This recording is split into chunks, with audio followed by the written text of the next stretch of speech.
Dobro, znači, treba sada da rešimo zadatak 16, za koji smo već napisali algoritam. Početi ću tek zadatka. Uneći promenljivo A, uneći promenljivo B, uneći promenljivo C. Odrediti koja je vrednost promenljiva najmanja. Napravili smo algoritam.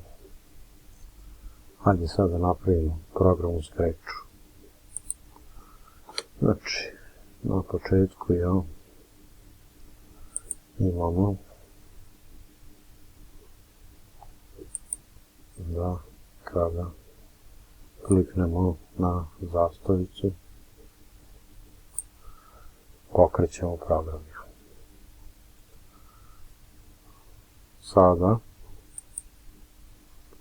je potrebno da definišemo promenljive. Znači imamo prema algoritmu 3 promenljive A, B i C. Znači napravi promenljivo A, napravi promenljivo B, napravi promenljivo C. Sada kada smo napravili promenljive, možemo da napravimo deo, znači koji će nam omogućiti da unesemo vrednosti.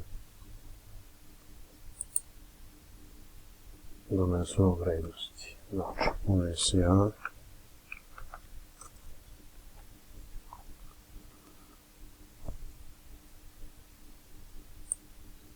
i treba takvih množi, ovo će nam biti unesi B, i treba nam još jedno takvo unesi C.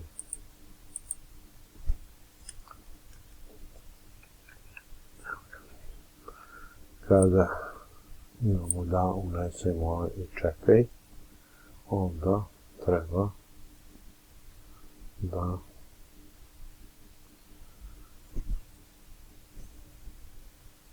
odemo na promenljive. Znači neka je moja promenljiva A u stvari dobije vrednost odgovora.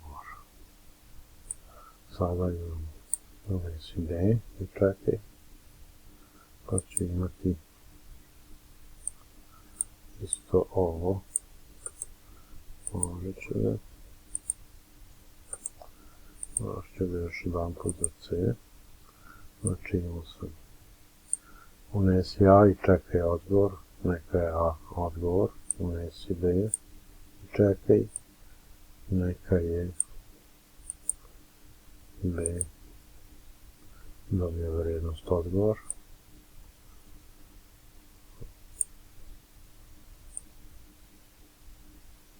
Znači unesi C i čekaj A, neka je C dobija vrednost odgovora. Praktički sam time uradio ovaj prvi deo, jednostavno algoritamski znak i sad u ovom slučaju A, B i C, praktički prerastao u 6 komandi kojima se u stvari čeka da se izvrši unos. Ako bi sad u ovom trenutku pokrenuo program, evo pišem unesi A, unesim recimo 10, enterom potvrdim, unesi B, 5, pogledajte gore i tačno ispisuje koje su vrednosti, 15. On sad u ovom trenutku još uvijek ne ispisuje, znači ne ispisuje. Znači, koja od ovih promenljivih je najmanja. Sada moramo da postavimo uslovlja. Uslov Znači, postavljamo uslov.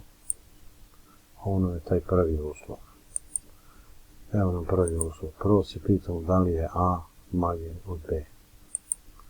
Znači, postavljamo prvi uslov, idemo operator i evo. Prvi uslov. Znači, da li nam je promenljive A manje od B. Sada moramo krenuti granom da. Znači, grana da li je A manje od C. Znači, ovo nam je grana da, tu moramo imati još jedan uslov. Znači, budući da je taj još jedan uslov ima svoje da i ne, znači, evo postavite ga. Znači, ako je A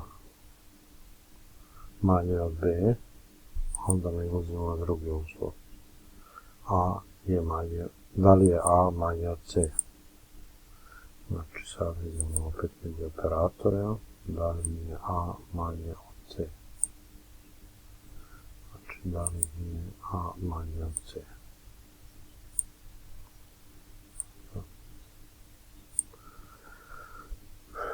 U ovom slučaju, znači sada, dolazimo da kad je ovaj uslov tačan, treba da nam ispiše da je A manje. Znači, treba da nam ispiše da je A manje. Praktički.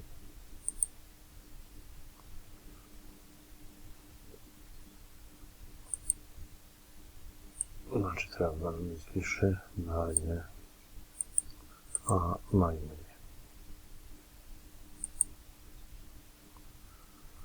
U suprotnom, kada je ovaj uslov netačan i ide se granom ne, treba da nam ispiše da je C manje.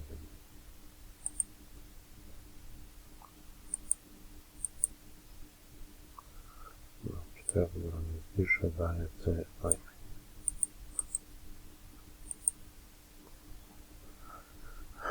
Sada smo rešili granu da od uslova A manje od B. Idemo na granu ne. Grana ne ima novi uslov u sebi, B je manje od C. B je manje od C.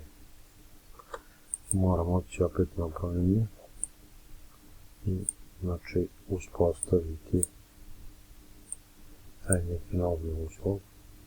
B je manje od C. B je manje od C.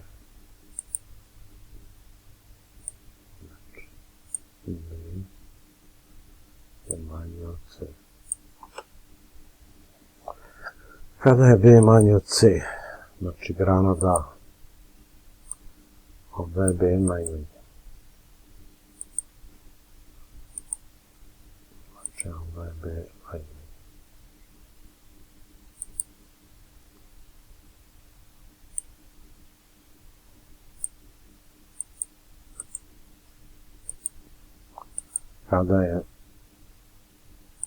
Kada idemo ne granom, znači ako B nije manje od C, ide se ne granom, onda je C manje.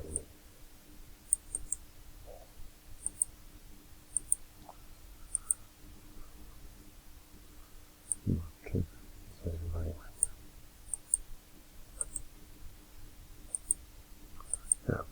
I time smo praktički završili kompletan algoritam, odnosno iz algoritma smo prešli u program.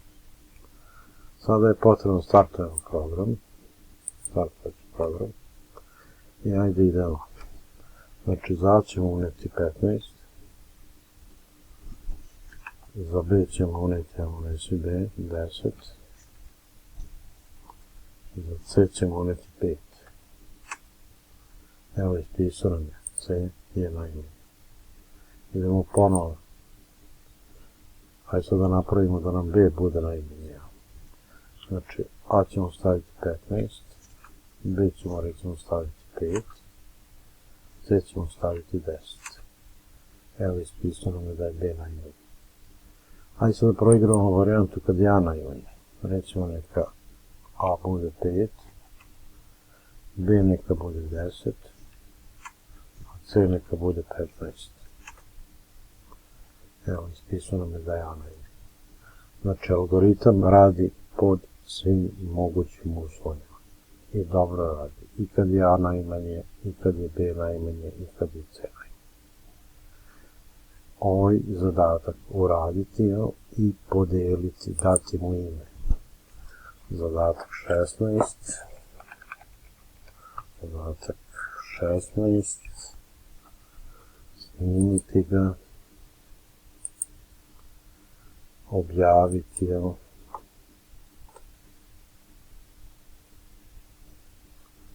preuzeti link koji stavite u učionicu da bih ja znao da ste vi zadatak uradili. Onda se vratite nazad u zadatak. Ovo je